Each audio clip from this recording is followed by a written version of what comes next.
मेरे प्यारे बच्चों, स्वागत है आप लोगों का हमारे प्यारे से चैनल बेसिक लर्न अकेडमी में। आज का ये जो एपिसोड है हमारा, ये सेकेंड एपिसोड है हमारे प्रिपरेशन पार्ट का। हम क्लास 10th साइंस की प्रिपरेशन स्टार्ट कर चुके हैं। ये हमारा सेकेंड एपिसोड है और जिस चैप्टर से हम स्टार्ट किए हैं उस चैप्टर का नाम है रिफ्लेक्शन ऑफ लाइट। यदि आपने रिफ्लेक्शन ऑफ लाइट का फर्स्ट एपिसोड जो कि मैंने न्यूमेरिकल्स के ऊपर बनाया है, ये भी न्यूमेरिकल्स पे ही मैं बनाऊंगा, तो अगर आपने फर्स्ट एपिसोड नहीं देखा तो डिस्क्रिप्शन में मैं लिंक दे दूंगा। आप डिस्क्रिप्शन में जाके पहले फर्स्ट एपिसोड को देखिए, फिर सेकेंड एपिसोड को देखिए। तो बिना किसी देरी के चले वीडियो के मजे लेते हैं। अरे भाई, हमारे चैनल पे इतने सारे वीडियोस हैं, हमारे चैनल को जल्दी से सब्सक्राइब करो और बेल आइकन को ठोको जल्दी से, बिना किसी टेंशन के। हाँ बिल्कुल। तो ये है हमारा सबसे पहला क्वेश्चन आज के एपिसोड का।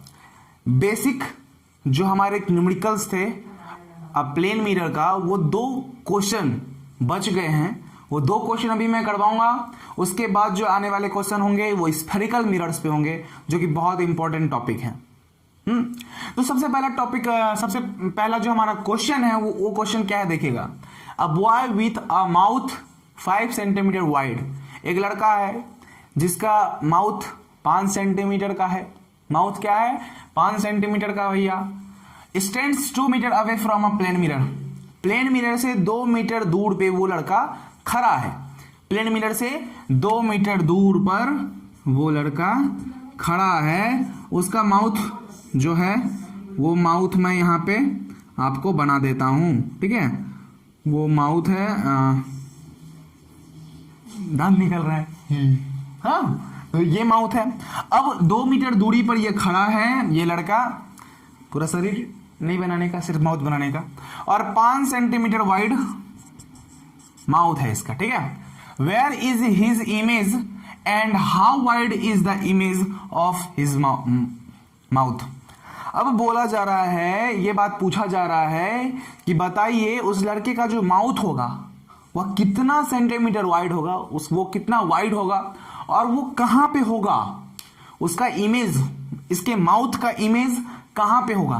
तो सबसे पहली बात हम प्लेन मिरर में जानते हैं कि प्लेन मिरर में जितनी दूर पर ऑब्जेक्ट होता है मिरर से, उतनी ही दूर पर इमेज भी होता है मिरर से बिहाइंड, पीछे की ओर।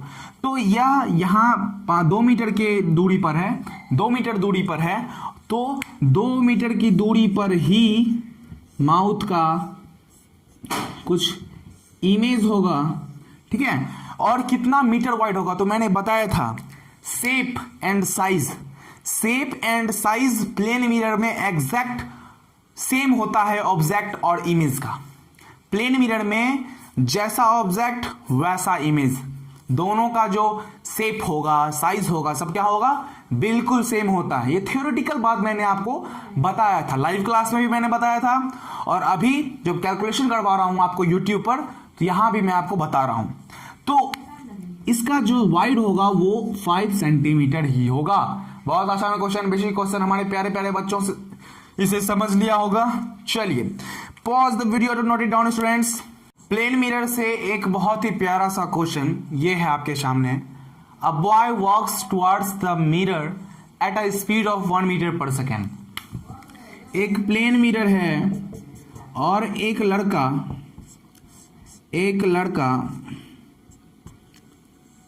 इसकी ओर, मिरर की ओर 1 मीटर पर सेकेंड के स्पीड से जा रहा है। तो जो इसका इमेज होगा वो भी तो इस साइड 1 मीटर पर सेकेंड की स्पीड से आएगा। ये जैसे जैसे नजदीक जाएगा, ये भी जैसे वैसे नजदीक आएगा। ये अगर दूर जाता तो ये भी दूर जाता, है कि नहीं। तो बोल रहा है कि at what speed does his image approach him. उसे, उसका जो इमेज है, वो जो उसको प्रतीत हो रहा है इधर की ओर भागते हुए, ये देख जा रहा है। जो जैसे कि ये है हमारा, मान लीजिए मिरर, मैं आगे जा रहा हूं, तो क्या हो रहा है कि मैं जा रहा हूं तो मेरा जो इमेज है वो भी आगे आ रहा है। तो ऐसा इसी प्रकार यदि मैं मिरर के सामने खड़ा रहूंगा तो क्या होगा कि आगे जाएगा, ये भी आगे आएगा। तो जिस स्पीड से मैं जाऊंगा, अगर मिरर के सामने ये मैं हूं तो तो उसी स्पीड से मेरा इमेज भी आएगा मिरर की ओर। तो जो स्पीड ये आएगा, ये दोनों सेम स्पीड आएगा, 1 मीटर से ये आएगा तो ये भी 1 मीटर से ही आएगा। ये बात कोई क्लियर? अब पूछा जा रहा है कि इसे, इस लड़के को इसका इमेज आता हुआ दिख रहा है, तो कितने स्पीड से इसको दिखाई पड़ रहा है कि वो हमारी ओर आ रहा है। जा तो ये भी रहा है, तो कितने स्पीड से उसको लगेगा, क्योंकि ये भी चल रहा है। जब ये दोनों आएगा ना तो स्पीड ऐड हो जाता है। ये 1 मीटर पर सेकेंड, इधर से भी 1 मीटर पर सेकेंड। जो स्पीड होगा ना आने का वो 2 मीटर पर सेकेंड हो जाएगा। ठीक है, तो इस तरीके के नॉर्मली क्वेश्चन आते हैं। ऐसे भी क्वेश्चन होते हैं, इधर से एक लड़का 2 मीटर पर सेकेंड की स्पीड से आ रहा है, इधर से जो इमेज है वो भी 2 मीटर पर सेकेंड की स्पीड से ही आएगा। तो बताइए इस लड़के को उसका इमेज कितने स्पीड से आता हुआ दिखेगा? 4 मीटर पर सेकेंड की स्पीड से आते हुए दिखेगा। सही है गलत? सही। ठीक है, तो ये क्वेश्चन आपको समझ में आ गया। अब हम आते हैं स्फेरिकल मिरर्स के कुछ क्वेश्चन पे, जो कि बहुत इंपॉर्टेंट क्वेश्चन है। तो चलिए उस क्वेश्चन को भी देखते हैं। Pause the video to note it down students. तो ये रहे आपके सामने स्फेरिकल मिरर से कुछ बेसिक क्वेश्चंस, एकदम छोटे छोटे क्वेश्चन जो कि आना आपको बिल्कुल ही नेसेसरी है। तो देखिए, find the focal length of a concave mirror whose radius of curvature is 32 centimeter। अगला क्वेश्चन है, if the focal length of a convex mirror is 25 centimeter, what is its radius of curvature। एक में आपको focal length पूछा जा रहा है, दूसरे में आपको रेडियस ऑफ कर्वेचर पूछा जा रहा है। तो इन दोनों में एक रिलेशनशिप होता है, the relation between focus and centre of curvature. ये मैंने आपको लाइव क्लास में बताया था। देखिए मैंने क्या बताया था, जो रेडियस होता है वो फोकल लेंथ का डबल होता है। कुछ बच्चों को स्मॉल एफ और कैपिटल एफ में प्रॉब्लम है। तो बेटा देखिए, ये जो कैपिटल एफ है ये पॉइंट को शो करता है, ऐसा पॉइंट जिसे कि हम फोकस कहते हैं। ठीक है, ये फोकस हम कैपिटल एफ से डिनोट करते हैं, और फोकल लेंथ को हम स्मॉल एफ से डिनोट करते हैं। कुछ बच्चों को इनमें प्रॉब्लम्स होती हैं, समझ नहीं पाते हैं। तो ये बात क्लियर हो गई। अब आगे हम देखते हैं कि ये जो मैंने रिलेशनशिप आपको बताया, R is equal to 2 into F, focal length का डबल रेडियस ऑफ कर्वेचर होता है। तो फर्स्ट क्वेश्चन में देखिए, रेडियस ऑफ कर्वेचर 32 सेंटीमीटर है बउआ, ये 2f होता है, तो f is equal to 16 centimetre. Is it clear? Focal length 16 centimetre. Second number question, जल्दी से आंसर बनाइए, जल्दी से बनाइए और बताइए आंसर। बहुत आसान है, बहुत आसान है, मैं आपको बताता हूं। बन गया? चलिए मैं आपको बताता हूं कि इसका आंसर क्या होगा।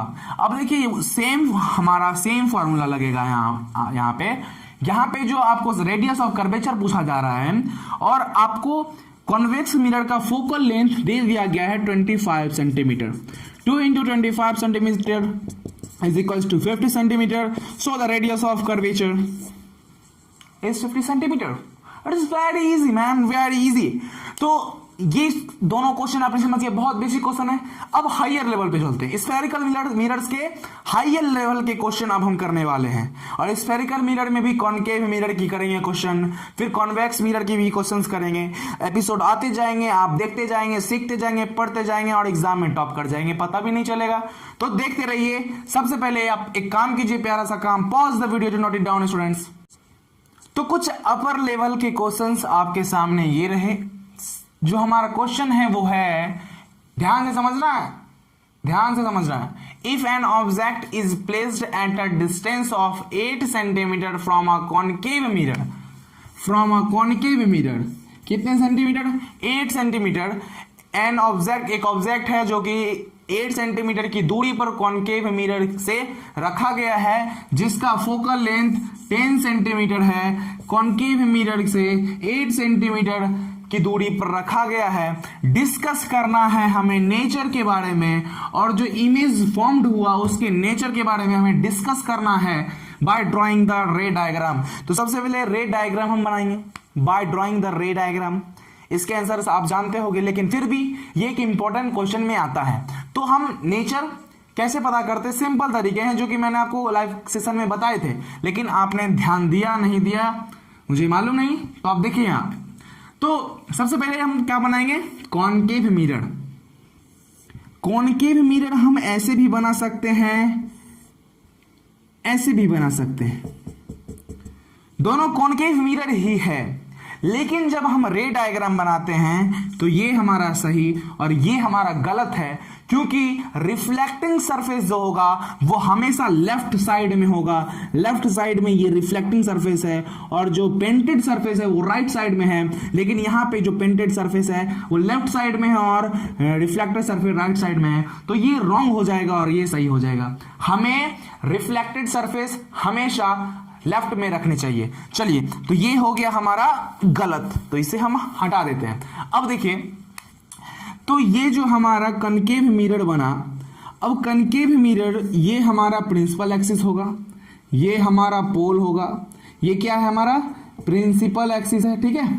ये हमारा कर्वेचर है, ये हमारा कर्वेचर का अपर्चर है पार्ट, ऐसा पार्ट जो जिसको कि हम मिरर के रूप में यूज करते हैं। कर्वेचर का ऐसा पार्ट जिसको कि मिरर के रूप में हम यूज करते हैं, उसे में अपर्चर करते हैं। तो ये हमारा अपर्चर हो गया, ये पोल हो गया, इसके सेंटर होंगे, उस सेंटर को हम सेंटर ऑफ कर्वेचर बोलेंगे, और यहां पे एक पॉइंट होगा जिसे कि हम फोकस बोलेंगे, जो कि अच्छा देखिए, यही हमारा आर हुआ करता था, रेडियस ऑफ कर्वेचर, यही हमारा फोकल लेंथ हुआ करता था। यहां बीच का डिस्टेंस, ये डिस्टेंस पी और एफ के बीच के डिस्टेंस को फोकल लेंथ कहते थे, सी और बी के बीच के डिस्टेंस को रेडियस ऑफ कर्वेचर कहते थे। बच्चों देखिए, क्वेश्चन क्या कह रहा है, क्वेश्चन है बुआ कि फोकल लेंथ 10 सेंटीमीटर है, मतलब एफ जो है वो 10 सेंटीमीटर है।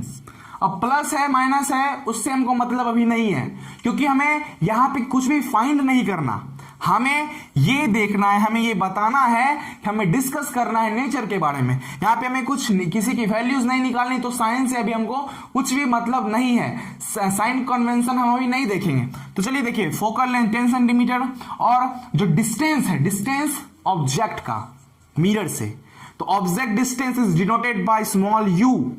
Do you know? If you know, so right u is equal to 8 centimetre. ठीक है, इन दोनों में जो सिंबल होंगी, साइन कन्वेंशन जो होगा हमारा, वो दोनों में निगेटिव होगा, ये बात आपको मालूम होनी चाहिए। छोड़िए, लेकिन हमें भी साइन से कोई मतलब नहीं है। तो फोकल लेंथ हमारा 10 सेंटीमीटर है और यू जो है 8 सेंटीमीटर है।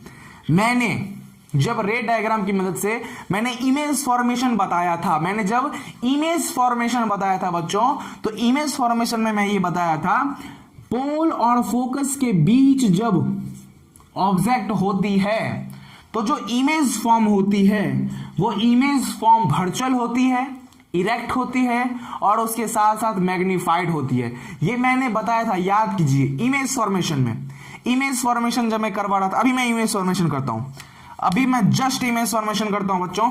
आप देखिए, यहां पे मैं इमेज फॉर्म कर रहा हूं आपके लिए। ये हो गया हमारा कॉनकेव मिरर, ये हमारा फोकस 10 सेंटीमीटर का, और ऑब्जेक्ट हमारा कुछ यहां होगा 8 सेंटीमीटर की दूरी पर, ये 10 तो ये 8। अब दो rays, there are 2 rays, 2 rays की जरूरत होती है हमें किसी भी इमेज फॉर्मेशन को दिखाने के लिए। चलिए, एक रे पैरेलल गया, जब पैरेलल गया तो कहां से लौटेगा, ये फोकस से होके गुजरेगा।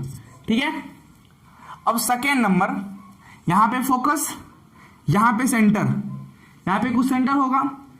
चलिए, यदि हम यहां पे सेंटर देते हैं, यहां पे हमारा इतना दूरी, हाँ यहां पे हमारा सेंटर होगा, तो सेंटर से एक रे जाएगा हमारा,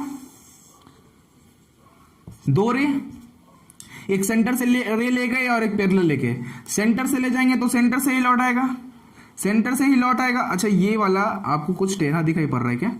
यहां से अगर टेढ़ा दिखाई पड़ रहा है तो पढ़ने दीजिए, कोई दिक्कत नहीं है। ठीक है, तो 2 रे जरूरत है, 2 इंसिडेंट रे। तो पहला इंसिडेंट रे हमारा सेंटर से आया, दूसरा इंसिडेंट रे हमारा इधर से आया, पैरेलल आया। ठीक है, पैरेलल आया, सेंटर से आया। जब सेंटर से आता है रे तो सेंटर की तरफ ही जाता है, तो ऐसे आया और ऐसे ही चला गया, ऐसे ही चला गया, ये इधर ही गया ना, ये इधर ही गया। और ये ऐसे गया था, पैरेलल था, तो ये फोकस से होके गुजर गया, ये दोनों इधर जा रहा है, ये इस दोनों की दूरी धीरे धीरे धीरे धीरे धीरे धीरे धीरे बढ़ रही है। तो ये इस साइड, लेफ्ट साइड नीचे की ओर कभी मीट नहीं करेगा, ये आप भी देख रहे हैं, लेफ्ट साइड नीचे की ओर ये कभी भी मीट नहीं करेगा। अब देखिए, तो मीट करेगा तो इधर मीट करेगा, इधर मीट करेगा, तो इस पॉइंट पर मीट हुआ, तो यहीं पर हमारा इमेज का फॉर्मेशन होगा। ठीक है, सबसे पहली बात, राइट साइड ऊपर प्रिंसिपल एक्सिस के ऊपर जब भी इमेज का फॉर्मेशन होता है तो वर्चुअल एंड इरेक्ट इमेज होता है। इमेज जो होता है वो वर्चुअल एंड इरेक्ट होता है, ये बात आपको याद होनी चाहिए, वर्चुअल एंड इरेक्ट होता है। ठीक है, वर्चुअल एंड इरेक्ट इमेज का फॉर्मेशन होता है। और आप साफ साफ देख पा रहे हैं जो मैग्निफिकेशन है वो बड़ी हो गई ना, इमेज की साइज बड़ी हो गई ऑब्जेक्ट से, तो मैग्निफाइड हो गया ना, यहां पे मैग्निफाइड इमेज है।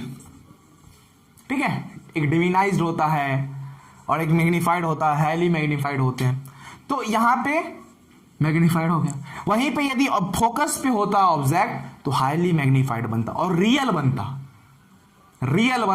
वर्चुअल बनता, यहां पे इरेक्ट रियल बनता और इन्वर्टेड बनता, वर्चुअल तो यहां पे बना। अब देखिए, वर्चुअल और इरेक्ट का मतलब समझिएगा।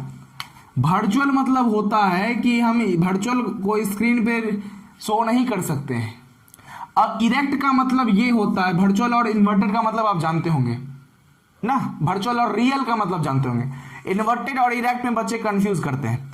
तो इरेक्ट का मतलब होता है सीधा, यदि ऑब्जेक्ट का पैर नीचे था और सर ऊपर था, तो यदि वर्चुअल इमेज बना होगा तो इरेक्ट ही बनेगा। और इरेक्ट मतलब होता है पैर नीचे था तो पैर नीचे ही है, सर ऊपर था तो सर ऊपर ही है। लेकिन इन्वर्टेड जब बनता है, जब रियल एंड इन्वर्टेड बनता है, तो इन्वर्टेड का मतलब होता है उल्टा, इरेक्ट का मतलब होता है सीधा। बच्चों को ये बात मालूम नहीं होती। तो ये क्वेश्चन आपको समझ में आ गया बच्चों? Pause the video to note it down students.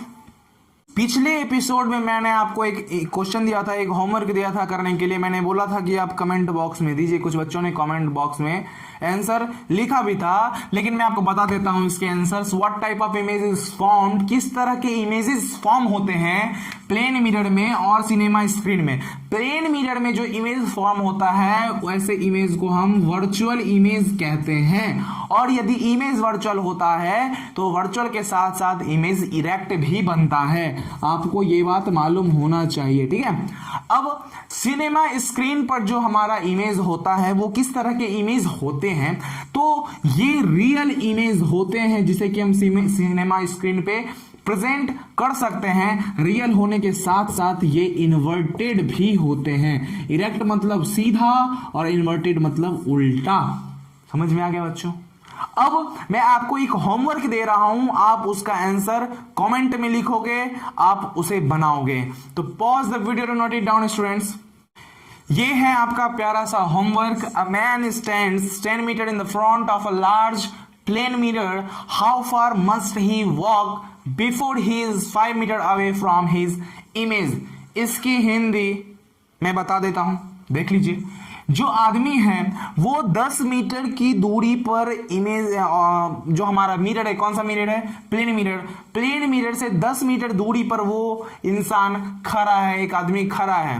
अब बोल रहा है उसे कितना चलना पड़ेगा, आखिर वो कितना चलेगा कि उसके और उसके इमेज के बीच का डिस्टेंस मात्र 5 मीटर ही बचे। वो 10 मीटर की दूरी पर है, लेकिन उसे कितना चलना पड़ेगा कि उसकी और उसके इमेज के बीच की दूरी मात्र 5 मीटर ही बचे। अगर आपको इसका आंसर मालूम है तो कमेंट कीजिए, जल्दी कीजिए, लेट मत कीजिए। चलिए, तो उम्मीद है आप लोग सीखे होंगे बहुत सारे क्वेश्चंस। और अगले आगे आने वाले जितने वीडियोस हैं, हमारे जितने एपिसोड हैं इस सीरीज के, कैलकुलेशन सीरीज के, जो रिफ्लेक्शन ऑफ लाइट चैप्टर के कैलकुलेशन सीरीज के, तो अगले एपिसोड में मैं आपको करवाऊंगा मिरर फार्मूला से बहुत सारे क्वेश्चंस। फिर ऐसे बढ़ते जाएंगे, पढ़ते जाएंगे, सीखते जाएंगे, और कब पास हो जाएंगे पता भी नहीं चलेगा, ठीक है। पास क्यों, फर्स्ट कर जाएंगे पता भी नहीं चलेगा, टॉप कर जाएंगे ना, है ना। तो देखते रहिए बेसिक लर्न अकेडमी, पढ़ते रहिए, सीखते रहिए हमारे साथ। जय हिंद, गुड नाइट।